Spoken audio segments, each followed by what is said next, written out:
Bienvenidos al canal Spanish Power BI. Mi nombre es José Luis Arqués y soy consultor y profesor de Power BI. En este mes de marzo iniciamos una serie de vídeos llamados DAX básico. DAX básico va a componerse de aquellas funciones DAX más simples para poder entender el lenguaje DAX. Y una vez hayamos desarrollado funciones simples y las hayamos entendido, iremos avanzando poco a poco, paso a paso, a funciones un poco más complejas. DAX básico se crea para cubrir una necesidad de aquellas personas que están empezando en Power BI o quieren empezar y no entienden muy bien cómo funciona el lenguaje DAX. Con los vídeos que iremos incorporando mes a mes, iremos tocando diferentes temas para poder entender de manera profunda y adquiriendo el conocimiento a través de prácticas y ejercicios cómo funciona el lenguaje DAX. Empecemos. Empezaremos por las medidas base. Partimos ya de un modelo que está diseñado con un diseño de estrella donde las relaciones son de varios a 1 y todos son de dimensiones a tablas de hechos. Si vemos, por ejemplo, cómo está distribuido todo esto, vamos a hacerlo un poco más pequeño para poder entenderlo mejor. Todas las dimensiones en la parte superior y los hechos más o menos al medio. Vale, estos serían ventas, esto es budget. Entonces, bueno, aquí tengo vendedores.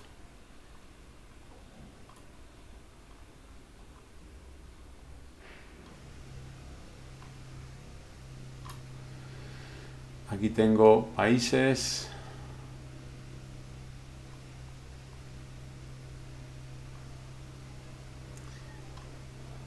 Y aquí tengo zonas.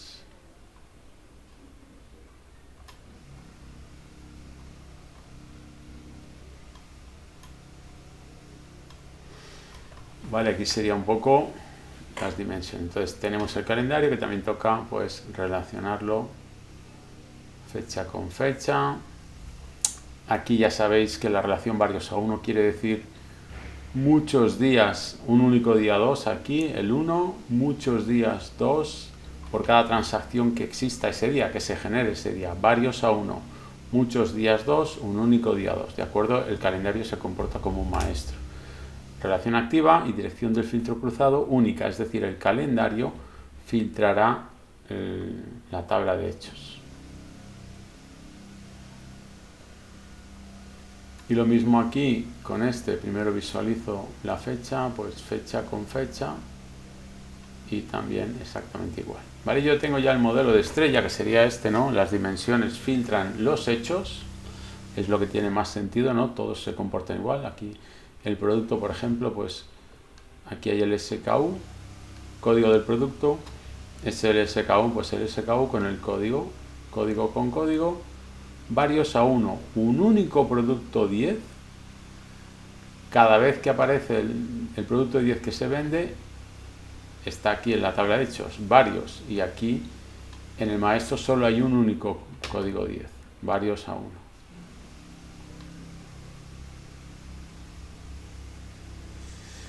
Vale, teniendo el diseño de estrella, que sería las tablas de maestros o dimensiones filtran los hechos, recordad que yo puedo tener más de una relación, por ejemplo, fecha envío contra fecha, pero no será nunca relación principal a menos que quiera que lo sea, porque si no me dice que ya hay una relación entre, ¿vale? Yo digo fecha envío y fecha, no la puedo hacer relación activa, no debería dejarme.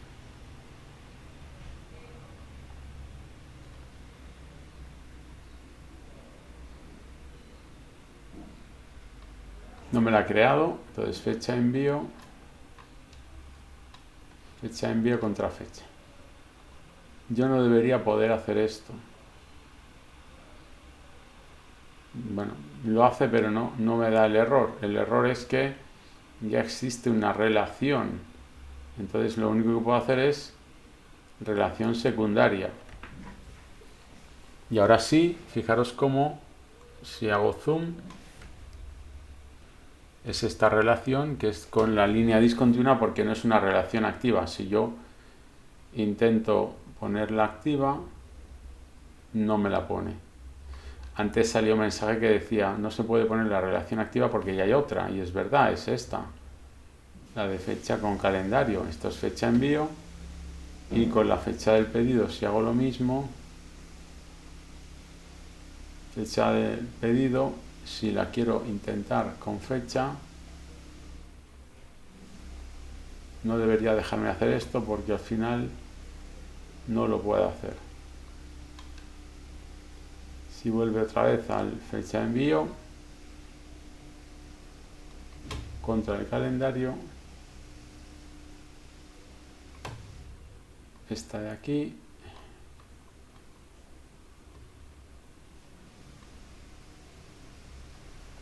perdón, fecha pedido, y entonces ya no me la hará porque le he dicho que es relación principal, y relación principal ya existe una. Entonces fecha pedido contra fecha, relación secundaria, me va a crear otra línea discontinua, ¿de acuerdo? Esta, ¿vale? Son secundarias. Cuando yo ya tengo esta estructura, que es el paso previo a desarrollar medidas, empezamos con las medidas base. Y las medidas base lo que van a hacer es, de mi tabla de hechos, que debe estar correctamente estructurada, es decir, tener solamente columnas numéricas para resumir y columnas clave para filtrar y agrupar. Fijaros aquí, columna numérica, esto respondería a la pregunta ¿cuánto he vendido? ¿Cuánto? Cantidad. Columna clave para filtrar y agrupar, la fecha. Columna clave, columna numérica, ¿cuánto he tardado? Columna clave, columna numérica, ¿cuánto he vendido?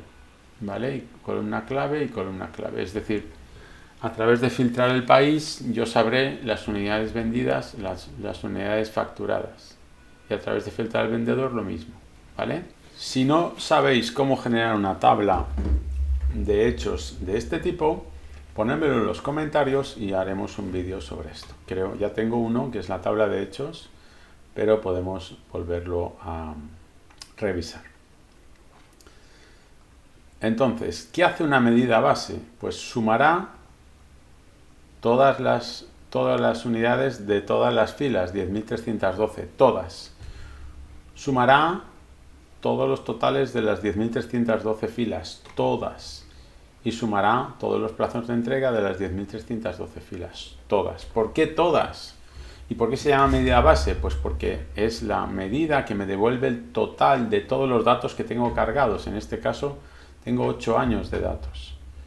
¿Y para qué me sirve crear una medida base? Pues que yo tengo la medida base, lo que le estoy diciendo, que lo vamos a ver ahora, es súmame de la tabla FANventas, súmame la columna total.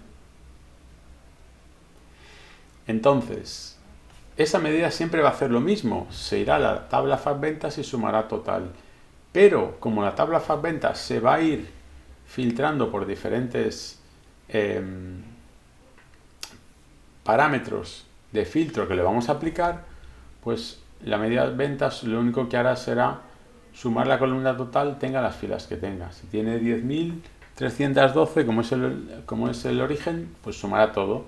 Si tiene 20, pues sumará el resultado de haber filtrado la información y que me haya devuelto 20 filas. ¿Vale? Entonces, si yo digo que quiero que me sume esto, pues tengo que generar una medida. ¿De acuerdo? Vamos a ver cómo creamos una medida.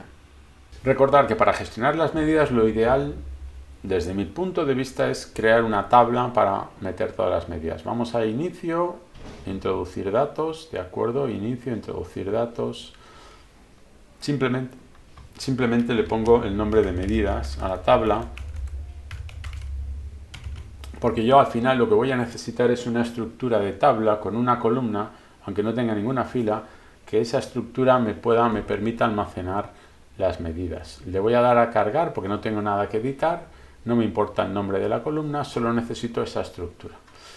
Esto, por el orden alfabético, me la pondrá al final, me pondrá aquí medidas, esta es, si yo voy a la vista de tabla, veremos que no contiene nada, ni siquiera la fila, porque como no hay datos, se quedó solo con una columna. Ya tengo una estructura de tabla y lo que voy a hacer ahora es, por aquí, por los 3 puntos, nueva medida, y empiezo a crear medidas base que tienen que ver con las columnas numéricas que tengo en mis tablas de hechos. Vamos a mirar antes de crear una medida, ¿qué medidas numéricas, qué columnas numéricas tengo? Unidades, total y plazo de entrega. Tendría una más que sería contar el número de filas de esta tabla que me vayan arrojando dependiendo de cómo se quede la tabla de filtrada. Entonces ahí se ve también el número de transacciones, ¿no? Vale, pues entonces vuelvo aquí a medidas, le digo 3 puntitos, nueva medida y empezamos por ventas. Ventas lo que tiene es la suma, función de agregación. Súmame todas las filas. Como yo sé que la columna se llama total, pongo TO y me salen las que tienen esas letras o cualquier otra combinación. ¿Veis? Aquí TO, pues es esta. Lo que le estoy diciendo es, súmame todas las filas de la columna total. Todas. Y de esta manera estoy sumando todas las filas. ¿Vale? Vamos a validar esta función de agregación, y en herramientas de medición le doy formato de euro a la derecha, porque yo quiero que visualice la información en un formato de una moneda concreta. Seguimos entonces con las columnas de mi tabla de hechos. Columnas numéricas para resumirlas a través de una medida. Hemos hecho el total. ¿De acuerdo? Suma de la tabla de ventas, columna total. ¿Qué otras columnas numéricas tengo? Unidades, plazo de entrega. Y luego tengo una más, no tengo ninguna más, pero tengo una más que sería el contar las filas. Si yo quiero saber el número de transacciones, el número de ventas que he generado en un país determinado, en un vendedor determinado, cuento las filas de esta tabla, que dependiendo de los filtros que tenga, me arrojará unos números o me arrojará unas filas u otras. Pues estoy en la tabla medidas y ahora le digo nueva medida y vamos a decirle unidades. Recordad que los nombres deben ser descriptivos y especialmente cortos para que cuando yo lo pase, por ejemplo, en un arrastre, en una matriz, no me cree un nombre muy largo, ¿no? La columna. Entonces sería lo mismo. Suma, función de agregación. ¿Qué quiero sumar? La columna unidades. Todas las filas de la columna unidades. Todas. De los datos que yo tenga cargados. ¿De acuerdo? Todas. Eso es una medida base. Y a este le doy formato de miles. Esta coma son los miles. Tengo unidades, tengo ventas. Ventas. Sumo la columna total, unidades, sumo la columna unidades de mi tabla de hechos, ¿de acuerdo? Voy repitiendo, pero lo hacemos así. Y ahora, otra vez, nueva medida. Siempre las meto dentro de la tabla de medidas que he creado. Y ahora sería plazos. Los plazos, pues sumo también todas las filas de los plazos, de los días, ¿de acuerdo? Pues más bien serían días, ¿no? Pues sumo el plazo de entrega, los días que tardo en entregar. También es una función de agregación y le doy formato de miles. Este formato es el que va a representar cuando yo lo vincule a un gráfico. ¿Vale? Un cuarto cálculo, medida base, sería registros, el número de registros que yo quiero, que yo cuento o que yo tengo mi tabla de ventas, ¿no? Cada vez que esa tabla le aplicamos filtros, el número de registros o filas va a variar. Pues entonces puedo hacerlo de dos formas. Una sería el count. Lo único que aquí, si yo le tengo que dar específicamente, fijaros lo que dice la ayuda, cuenta los números de una columna. Si yo le especifico una columna de la tabla de hechos, me cuenta los valores nulos. Entonces, para no tener datos erróneos, lo mejor en este caso para contar filas sería el count rows. ¿De acuerdo? Cuenta el número de filas de una tabla, siempre. Entonces, ¿aquí qué le pongo? Pues la tabla de hechos. Y ahí siempre seguro que me cuenta. Porque si yo tengo un valor nulo en una columna, pero el resto tengo valores, me va a contar como nula esa columna, el count. En cambio, count rows no. Y aquí lo mismo. ¿De acuerdo? Y estos son las 4 medidas base que yo puedo generar según mi tabla de hechos: unidades, plazo de entrega, total y número de filas. Siempre va a existir esta medida en cualquier tabla. Número de transacciones que he hecho, ¿no? Y recordar también que si yo quiero contar el número de kilos que envío por cada transacción, necesito la columna kilos aquí. Si no la tengo, tengo que pedirla a los responsables de sistemas para que me añadan en esa consulta o vista esa columna de kilos, ¿de acuerdo? Si no tengo la columna, no la puedo sumar, no la puedo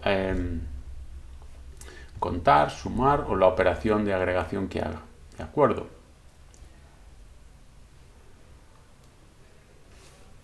Hasta aquí el vídeo. Recordar que es una serie de vídeos donde vamos a explicar DAX básico desde un nivel muy simple y poco a poco vamos a ir complicando cada vez más el lenguaje DAX. Este es el vídeo inicial. Seguiremos con otros vídeos de este tipo y a medida que avancemos iremos subiendo el nivel. Nos vemos en el siguiente vídeo. Un saludo.